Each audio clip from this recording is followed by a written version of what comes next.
योगी सरकार के 4 साल कितने बेमिसाल, कमाल या बेहाल।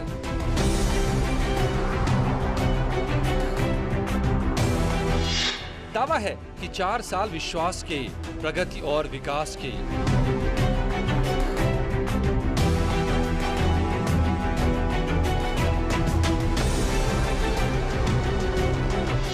लेकिन ये दावा कितना सच है?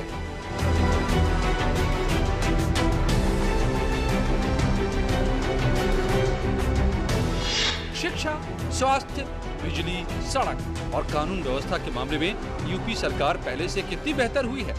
यूपी की जनता को क्या मिला और क्या बाकी है?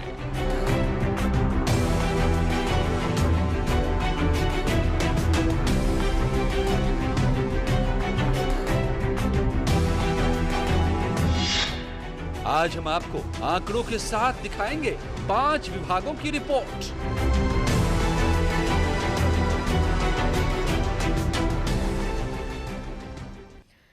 आखिर 4 साल में योगी सरकार ने कौन कौन से बड़े कदम उठाए और उस कदम से यूपी में क्या बदलाव हुए, इसे समझने के लिए न्यूज 18 की टीम 5 विभागों के मंत्रियों और बड़े अधिकारियों से बातचीत की टीम ने और आंकड़ों को भी खंगाला और आपके लिए शिक्षा, स्वास्थ्य, बिजली, सड़क और कानून व्यवस्था में बदलाव की रिपोर्ट हमने तैयार की है।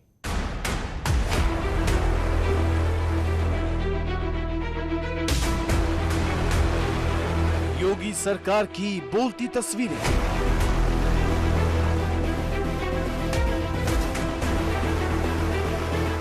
इन्हीं तस्वीरों में योगी सरकार के विकास की कहानी है। महिला सुरक्षा से लेकर योगी की शिक्षा मॉडल तक, हेल्थ से लेकर योगी सरकार के विकास मॉडल की ये झलक है। 4 साल में चहुमुखी विकास की चमकती तस्वीर ऐसे ही नहीं आई। इस मुकाम को दृढ़ संकल्प और लगातार संघर्ष से हासिल किया गया है। सड़क। कोई देश या राज्य तभी विकास के मार्ग पर दौड़ सकता है जब वहां की सड़कें, ट्रांसपोर्ट सिस्टम सही हो। योगी सरकार के पीडब्ल्यूडी विभाग ने पिछले 4 साल में सड़कों का जाल बिछाने में लगा रहा और उसी का नतीजा है कि आज आपके पास 5 से ज्यादा एक्सप्रेसवे हैं तो जिलों को जोड़ने वाले हाईवे भी। योगी सरकार के 4 साल पूरे होने पर डिप्टी सीएम और पीडब्ल्यूडी मंत्री केशव मौर्य ने न्यूज 18 से अपने विभाग की उपलब्धियों को गिनाया। सर, अब तो रिपोर्ट कार्ड की बारी है। अगर विभाग की बात करें आपके, तो कितना काम हुआ है 4 साल में? देखिए, 4 साल जनता खुशहाल, जो विपक्ष में बैठे हैं वो बेहाल है। जनता को खुशहाल बनाने के लिए आयुर्वेदिक चिकित्सा और पर्यावरण के लिए 175 हर्बल मार्ग, स्वच्छ भारत के लिए प्लास्टिक मार्ग योजना, हर लोकसभा सीट को जोड़ने के लिए 67 स्टेट हाईवे, 250 से अधिक जनसंख्या वाले गांव को सड़क से जोड़ा गया। सबको लगता है कि भारतीय जनता पार्टी ने जो 15 साल गैर भाजपा सरकार, चाहे वो श्री अखिलेश यादव जी हों, चाहे मायावती जी हों, चाहे मुलायम सिंह जी, ये तीनों सरकार के कार्यकाल को मिलाकर के जो काम हुआ है उससे बहुत अधिक काम, चूँकि केंद्र में माननीय नरेंद्र मोदी जी के नेतृत्व में सरकार है और प्रदेश में आदरणीय योगी जी के नेतृत्व में सरकार है, तो डबल इंजन की भाजपा सरकार के कारण से विकास के पथ पर उत्तर प्रदेश हर क्षेत्र में आगे बढ़ा है। पीडब्ल्यूडी विभाग ने 4 साल में 102 लंबे ब्रिज का काम पूरा किया। पिछले सरकार के 89 ब्रिज का काम अधूरा था, उसे भी पूरा किया गया। प्रदेश की सड़कों को गड्ढा मुक्त करने का काम। साल 2018-19 में करीब 44,376 किलोमीटर सड़कें, 2019-20 में 53,273 किलोमीटर मार्ग और साल 2020-21 में अब तक 56,799 किलोमीटर सड़कें गड्ढा मुक्त की गई। पिछली सरकारों ने कभी भी इतने बड़े पैमाने पर काम नहीं किया। ग्रामीण मार्ग हम 5 मीटर का बनाने जा रहे हैं।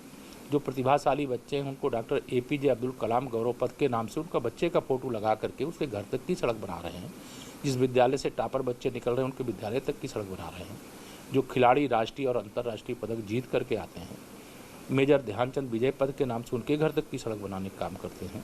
देश की रक्षा के लिए हमारे सैनिक हों, चाहे प्रदेश की रक्षा के लिए हमारे पुलिस के जवान हों, कहीं उनका बलिदान हुआ तो जय हिंद वीर पथ के नाम से उनके घर की ओर जाने वाले सड़क का भी निर्माण और द्वार का निर्माण, ये दोनों काम लोक निर्माण विभाग के माध्यम से हम लोग कर रहे हैं। इसके अलावा 5 बड़े एक्सप्रेसवे तैयार किए जा रहे हैं, जिस पर यूपी तेजी से विकास की रफ्तार पकड़ेगा। Bundelkhand expressway, Purvanchal expressway, Gorakhpur link expressway, Ganga expressway, UP defence corridor, Prayagraj link expressway UP में विकास की नई कहानी लिखेंगे। इस साल पूर्वांचल एक्सप्रेसवे और बुंदेलखंड एक्सप्रेसवे प्रदेश को सौंपा जा सकता है। जो दूसरे राज्यों से लगी हुई सीमा है, अंतर्राज्यीय सीमा, उन अंतर्राज्यीय सीमा पर हमारी सड़कें, अब गाड़ी में बैठकर जाने वाला व्यक्ति जान जाएगा कहाँ उत्तर प्रदेश समाप्त हुआ और कहाँ से दूसरा प्रदेश प्रारंभ हुआ। यह हम लोगों ने यह एक तरह से कह लीजिए कि 4 साल में उपलब्धि प्राप्त। सर 100 में से कितने नंबर देंगे अपने विभाग के कामकाज के आधार पर सरकार को? देखिए, कोई अपने नंबर स्वयं देता नहीं, ऐसी कोई प्रथा नहीं है।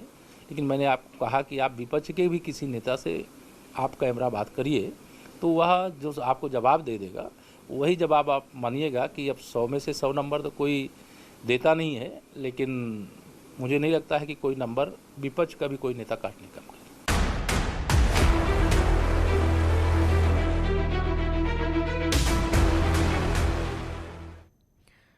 डिस्टिंक्शन से पास बता रहे अपने विभाग को केशव प्रसाद मौर्य। और योगी सरकार ने पिछले 4 साल में जहां सड़कों के जरिए हर जिले कस्बे को जोड़ने की कोशिश की, तो यूपी के एक कोने से दूसरे कोने तक पहुंचने के लिए एक्सप्रेसवे पर भी काम किया। वहीं कोरोना जैसी महामारी के बीच लोगों की सेहत का भी ख्याल रखा गया।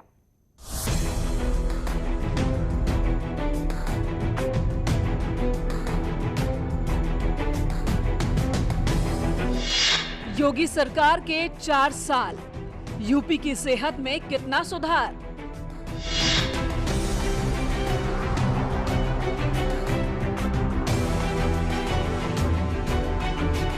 बीमार यूपी को योगी मॉडल की डोज ने कैसे सेहतमंद बनाया? इसके लिए योगी सरकार ने न सिर्फ स्वास्थ्य विभाग के इंफ्रास्ट्रक्चर पर काम किया, बल्कि मेडिकल कॉलेज और उनकी सीटों की संख्या बढ़ाकर डॉक्टर भी तैयार किए। और यही वजह है कि जब 2020 में कोरोना ने दस्तक दी तो वायरस के प्रकोप से यूपी को बचा लिया गया। मार्च 2020 में सबसे ज्यादा आगरा में कोरोना के मरीज मिले और जांच के लिए सैंपल को पुणे भेजना पड़ा। उस समय हमारे पास एक ही लैब था टेस्टिंग का, वो भी 70-72 केसेस का टेस्टिंग करता था KGMU में, और उनके पास इतनी लैब का इतना ज़्यादा वो क्षमता नहीं था जिससे कि वो उसको चिन्हित कर पाए, इसलिए हमारा पूना NIV में जाता था। लेकिन आज की तारीख में यूपी में 1.5 से 2 लाख सैंपल रोजाना जांच करने की क्षमता है। जिस समय शुरू हुआ तो उस समय 60 टेस्ट हम लोग पर डे ही कर पाते थे। आज की स्थिति यह है कि हम लोग के पास में 126 गवर्नमेंट सरकारी लैब हैं और 106 प्राइवेट लैब हैं जो कि RT-PCR के टेस्ट करती हैं। और जैसा कि पूरे देश में हम लोग उत्तर प्रदेश सबसे ज्यादा टेस्ट कर रहा है। योगी सरकार ने जितनी तेजी से कोरोना की जांच पर काम किया, किसी और सरकार ने इतनी मुस्तैदी से नहीं काम किया। नतीजा WHO समेत कई अंतर्राष्ट्रीय संगठनों ने यूपी सरकार की तारीफ की। इसका मेन रीजन ये रहा कि माननीय मुख्यमंत्री जी ने जो टीम 11 बनाई, तो सारे जो स्टेक होल्डर्स थे सब एक छत के नीचे आए, तो जो भी आदेश वहां से पारित होता था उनका अक्षरशः पालन किया जाता था। और इसी वजह से यूपी सरकार ने अपने लोगों को कोरोना के प्रभाव से बचा लिया। पूरे देश में 22 करोड़ लोगों का कोरोना टेस्ट हुआ है। इसमें 3.3 करोड़ टेस्ट सिर्फ यूपी में हुए। देश में कोरोना से मृत्यु दर 5% है, जबकि यूपी में 1.4%। और यही कारण है कि पूरे देश में और इवन WHO ने उत्तर प्रदेश में जो कार्य किए जा रहे हैं उनको जो है वो सराहा है। 2017 में जब योगी आदित्यनाथ मुख्यमंत्री बने तो उनके सामने गोरखपुर और आसपास के इलाकों में दिमागी बुखार एक बड़ी चुनौती थी। लेकिन आज के दिन में कुछ गिनती के ही मामले सामने आते हैं। दिमागी बुखार को कंट्रोल करने के लिए 16 PICU, 15 मिनी PICU, 104 ITC और 19 सेंटिनल लैब बनाए गए। जो सारे केसेस उस समय गोरखपुर में चले जाते थे, तो गोरखपुर मेडिकल कॉलेज में तो एक ही जगह पे जब सारे लोग पहुंच जाते हैं तो वहां पर उतनी सुविधा नहीं मिल पाती। तो इस तरह से जब हम लोग ने इनको डिसेंट्रलाइज किया तो डिसेंट्रलाइज करने की वजह से जो है इनको काफ़ी नंबर ऑफ केसेस में डेथ भी हमारे कम हुए। अब लैब्स में तुरंत दिमागी बुखार से पीड़ित मरीजों की जांच हो जाती है। इसका रिजल्ट भी काफी अच्छा आ रहा है। 2016 में JEE से मरने वालों की संख्या 74 थी, तो 2020 में घटकर 9 आ गई। 2016 में JEE के 422 मरीज मिले, 2020 में ये संख्या 101 पर सिमट गई। तो जैसे अगर हम देखें कि AES में हमारे 641 डेथ सन 2016 में हुआ था और वो 2020 में घटकर मात्र 82 रह गए। और जो वहाँ के पीडियाट्रिशियंस को ट्रेन करना और नर्सेज को और स्टाफ को इसके लिए ट्रेन करना, ये भी हम लोगों का एक हो रहा।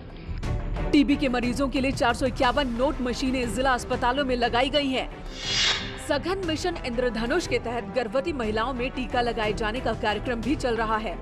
गांव, ब्लॉक और शहरी क्षेत्रों में बच्चों का टीकाकरण भी समय पर होता है। साथ ही गरीबों को मुफ्त चिकित्सा सुविधा दी जा रही है। जो जन आरोग्य योजना के संबंध में, तो जिसमें कि प्रत्येक परिवार को 5 लाख रुपया इलाज के लिए मिलता है, तो उसके लिए ये देखा गया कि 1.18 करोड़ लोगों को PMJ के द्वारा जो किया गया और साथ ही कुछ छूटे हुए के लिए मुख्यमंत्री की योजना के तहत करीब 8.5 लाख लोगों को किया गया। तो टोटल 1.27 करोड़ लोगों को वो किया। योगी सरकार ने प्रयागराज में कुंभ महोत्सव को स्वच्छता और स्वास्थ्य की दृष्टि से बेहतर बनाया और इस काम के लिए यूपी स्वास्थ्य विभाग को अवार्ड भी मिला। कुंभ मेले में 7 लाख से ज्यादा मरीजों का इलाज, 5,000 से ज्यादा मरीजों को भर्ती किया गया था। इतना ही नहीं, यूपी सरकार ने 4 सालों में कई बार स्वास्थ्य केंद्रों पर स्वास्थ्य मेला का आयोजन कराया। इस वक्त सबसे बड़ी चुनौती लोगों को कोरोना का वैक्सीन देना है। अब तक पूरे देश में सबसे ज्यादा कोरोना वैक्सीन के टीके यूपी में लगाए गए। वर्कर, फ्रंटलाइन वर्कर और अब 60+ का जो हम दे रहे हैं और 45 to 59 वाला कर रहे हैं, ये उसी रणनीति के तहत हमने उसको आगे बढ़ाया। हमारे ANM जो हमारे डॉक्टर पूरी तरह से अब अनुभवित हो गए हैं। वो यहाँ एक ब्रेक के लिए रुकेंगे। ब्रेक के बाद आपको दिखाएंगे 4 साल में सुरक्षा को लेकर योगी सरकार ने क्या किया। ब्रेक से पहले आपने देखा कि यूपी की सेहत में कितना सुधार हुआ है, सड़क के मामले में कितनी तेजी से हम आगे बढ़ रहे हैं। अब बात सुरक्षा की, यानी कि जान लेते हैं कि कानून व्यवस्था को दुरुस्त करने के लिए कौन कौन से कदम उठाए गए, कितनी कामयाबी इस दिशा में मिली है। ताकत भी दी। सरकार का दावा है कि पिछले 4 साल में योगी सरकार में कोई भी सांप्रदायिक हिंसा नहीं हुई।